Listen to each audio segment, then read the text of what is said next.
ሀና ቤተሰቦቿ እንዳገኘች ለአባቷ ተናገረች። አባቷን በጣም ደነገጡ። ይህን ነገር መስማት አይፈልጉም። ምንም እንኳን ሀና ቤተሰቦቿን ብታቀም ቢፈልጉ፣ ነገር ግን ደግሞ ሀና ቤተሰቦቿን ካገኘች ቤተሰቦቿ ደግሞ ከእርሳቸው ጋር እንድትኖር ስለማይፈቅዱላቸው በጣም ደነገጡ። ሜላት ጸባዩ በጣም ተቀያይሯል። በተለይ ደግሞ አቶ መስፍን ጋር ያላት ነገር እናም ቁጭ ብለው እንዳለ ሜሉ ይላታል ማለት ነው። ግን ደግሞ እሷ በትክክለኛ ስለማትመልስለት ምንድን ነው ምን ፈለክ ትላለች።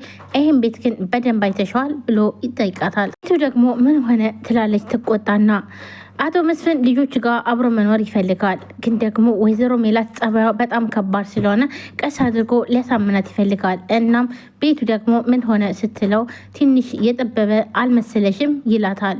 እሷም በጣም ትበሳጫለች። ደግሞ ምን ማለት ነው እንዴት ማለት ብላ ትጠይቀዋለች። ይሄው እንደምታየው ምናሴም ክፍሉን ጥሎ ለእህቶቹ ሶፋ ላይ እያደረ ነው። ልጆቹም ለእያንዳንዳቸው ክላስ የላቸውም። እንደሚታወቀው ደግሞ ልጆቻችን ትልልቆች ናቸው። ስለዚህ ክላስ ሊኖራቸው ይገባል። ምናሴስ እስከ መቼ ድረስ ሶፋ ላይ ይተኛል? ምን ይሁን ታዲያ ትላለች።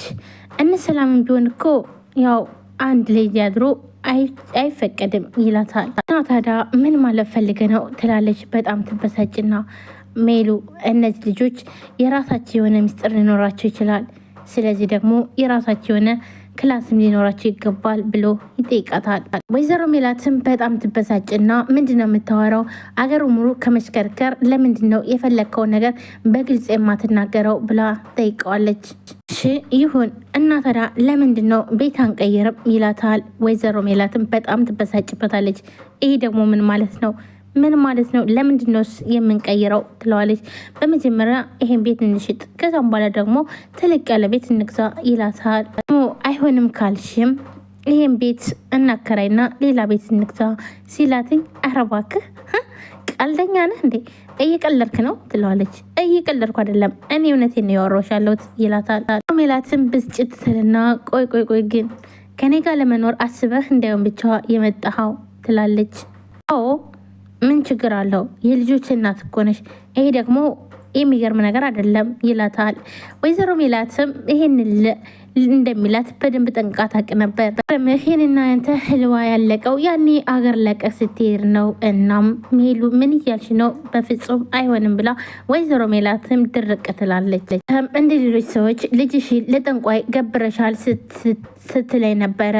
እናም ይህ ሁሉ ነገር አንተ ጥለኝ ስትሄድ ይሄ ቤት ነበረ እኔ ጋር የቀረው ብዙ ነገር፣ ብዙ እንባዎችን፣ ብዙ መከራዎችን ይሄ ቤት ደብቆ ይዘዋል። ስለዚህ ይሄ ቤት በፍጹም አይሸጥም፣ እንዲሁም ደግሞ ከአንተ ጋር በፍጹም አብሬ አልኖርም ትላለች። ወይዘሮ ሜላት የልጆቹ አባት ጋር አብሬ መኖር አልፈልግም ብላ ወስናለች። ግን ወደ ምናሴ ክላስ ትሄዳለች። እናም እሺ ምናሴ ወንድሜ አልተኛህም እንዴ ትለዋለች። አልተኛውም። ለምን? እኔ እንቅልፍ እምቢ አለኝ። አንቺ ስለምን አልተኛሽም ይላታል። እሷም እንቅልፍ እምቢ እንዳላትና እንዲሁም ደግሞ እሱም ማውራት እንደምትፈልግ ትነግረዋለች። ምን ሆነሻል? ለምንድን ነው እንቅልፍ አልወስድሻለው ብሎ ይጠይቃታል። እኔ እንጃ ብቻ እንቅልፍ አልወሰደኝም። ቆይ ሰላም ረብሸችሽ እንዴ? ሰላም እኮ ስተኛ ቅጥ የላትም ይላታል። እሷ በፍጹም በስርዓት ነው የተኛችው ትለዋለች። ታዲያ ምን ሆነሽ ነው ይላታል። አረ ምንም። ቆይ እኔ የምልሽ ታዲያ የምርመራው ነገር አስጨነቀሽ እንዴ ይላታል። የምርመራው ነገር አስጨነቀሽ ሲላተኝ እንዴ ምን ሆነሃል? ለምንድን ነው የምጨነቀው? እኔ እኮ ትክክለኛና እውነት መረጃ ይዤ ነው የምንቀሳቀሰው ትለዋለች። እንጃ ብቻ ውጤቱ ባልጠበቅሽው መንገድ ይሆናል ብለሽ ፈርተሽ እንደሆነ ብዬ ነው ይላታል። ሰላም ውድና የተከበራችሁ የቻናል ቤተሰቦች እንዴት ናችሁ? ደህና ናችሁ? ሁሉ ሰላማችሁ ብዝት ይበል። ለዚህ ቻናል አዲስ የሆናችሁ ሰብስክራይብ፣ ላይክ፣ ሼር በማድረግ ቤተሰብ ነው። ቤተሰብናችሁን ከልብ ነው አመሰግነው። ውድ ቤተሰቦች ዛሬም በአዲስ ቪዲዮ መጥቻለሁ።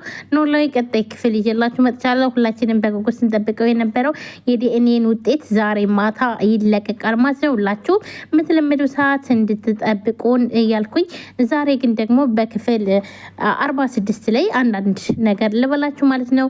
እንዲሁም ደግሞ እርግብ ማስመሰል። እናም ደግሞ ሀና ደግሞ መንገድ ላይ ከወይዘሮ ባዩሽ ጋር ሲትሄድ ስታያት በጣም ደንግጣ፣ ነገር ግን ደግሞ ይህን ነገር ለምንስ ለሰላም አልነገረቻትም? ምክንያቱም ይህን ነገር ብትናገር እኮ ሴራ እንደሆነ የሚታወቅ ነበር። ለምንድን ነው ዝም ያለችው? ይሄ ራሱ አንድ ጥያቄ ነው። ምን ይመስላችኋል? ሀና ለምን አልተናገረችም? ወይዘሮ ባዩሽና እንዲሁም ደግሞ እርግብ ቤት ነጠላ ለብሰው አንድ ላይ ሲሄዱ አሲርና ሀና ቁመው አይተዋታል ማለት ነው። ስለዚህ አልተናገረችም ማለት ነው። ምን ይፈጠራል ብላ ይሄን ነገርስ አላሰበችም? እንዲሁ ስለምን አልጠረጠረችም? ሀና እርግብ ምናሴ ጋር ሄዳ እንቅልፍ እምቢ አለኝ ስትለው፣ ምናሴም ለምንድን ነው ምን ሆነሽ ነው እንቅልፍ እምቢ አለሽ? ቆይን የምልሽ የምርመራው ነገር አስጨነቀሽ እንዴ ይላታል። እንዴ ለምን ይጨነቃለሁ? እኔ እኮ እውነት ይዤ እኮ ነው የቀረብኩት ትላለች። በፍጹም እኔ አልፈራም።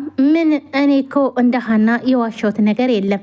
ለምን ይጨነቃለሁ ብላም ነበር የመለሰችለት። ምናሴም ሀና ዋሽታለች ስትለው በጣም ይናደድና እንዴ ምን ማለት ነው ደግሞ ሀና ዋሽታለች እንዴ ይላታል።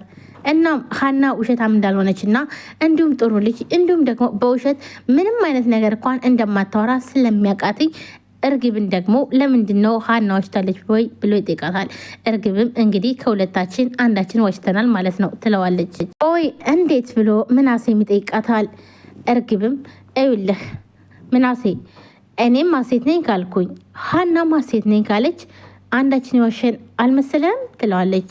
እንጃ ብቻ ይላታል። እርግብን ብድግ አድርጋ ቆይ ግን ምናሴ አንተ ግን ስታስበው ከኔና ከሀና ማን የዋሸ ይመስላል ትለዋለች። ኧረ እኔ እንደዚህ አይነት ጥያቄ እያነሳው ራሴን አልረብሽም ይላታል። አይደል ይሄ ነበር የቀረ ታዲያ ሞኝነሽ እያልከኝ ነው ትለዋለች። አረ በፍጹም እኔ እንደዚህ ለማለት ፈልጌ አይደለም ይላታል ምናሴ። እርግብ እንግዲህ ዳርዳር ትላለች፣ ነገሮችን ታጣምማለች። እና አሁን ደግሞ ምርጫውን እየጠየቀችው ነው። ይህ ደግሞ ምርጫ ደግሞ ሳይሆን እውነት ነው። እውነት ደግሞ የዲኤንኤ ምርመራ ውጤቱን ስለሚያመጣው ያኔ እርግጠኛ ስለሆነ ምናሴ አሁን ላይ ምንም መናገር አልፈለገም። እሷ ግን ማን ቢሆን ይሻልሃል እያለች ታጨናንቀዋለች። እሱ ደግሞ እኔ እንደዚህ አይነት ጥያቄ እያነሳው ራሴን ማስጨናነቅ አልፈልግም፣ ማንኛቸውን ብትሆኑ ግድ አይሰጠኝም ብሏታል። ቆይ ግን ምናሴ አንድ ጥያቄ እስኪል ጠይቅህ፣ አንተ ግን እኔን ነው ወይንስ ሀናን የምትፈልገው ብላ ትጠይቀዋለች። ኧረ በእናትሽ እርግብ እንደዚህ አይነት የሞኝ ጥያቄ አትጠይቅኝ እባክሽን ይላታል። ታዲያ ለምንድን ነው እኔ የጠየኩን ጥያቄ የማትመልስልኝ ትለዋለች። እርግብ ምን ብዬ ልመልስልሽ ይላታል። ነገሩ ተወው፣ እኔ ሀና ጠይቃ ቢሆንን ጥያቄ በደቂቃ ነበር የምትመልስላት።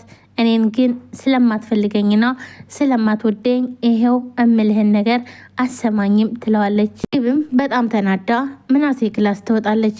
ምናሴም ግራ ይገባዋል። ቆይ ምን እንድላፈልጋ ነው ይላል። ግራ ተጋብቷል። እዚህ ጋር ሀናም ውሸት ስለማትዋሽ እንዲሁም ደግሞ እሷ ደግሞ እቺ እርግብ ደግሞ የሁሉ መረጃ እንዴት ሊመሳሰል ይችላል በማለት ራሱን ሲያጨናንቅ አንድ ቀን ሌሊት አድሯል። ስለዚህ ደግሞ ዛሬ ደግሞ እሷ የምትጠይቀውን ጥያቄ መመለስና ራሱን ማጨናነቅ ስለማይፈልግ እንዲሁም ደግሞ ውጤቱን የዲኤንኤን ምርመራ ስለሚያረጋግጠው ምን አጨናነቀኝ፣ ለዚህ መልስ የለኝም ነበር ያላት። እሷ ግን እኔ ሀና ብትሆን ሁሉን ነገር ትናገር ነበረ። እኔ ስለማትፈልገኝ ነው ብላ አኩርፋ ነው ጥለው ሄደች። ሀናም አባቷ ጋር ቆይታ ግዴታ ስራ መግባት ስላለባት አባቴ ደህና ዋልልኝ በቃ ልሄድ ትላለች።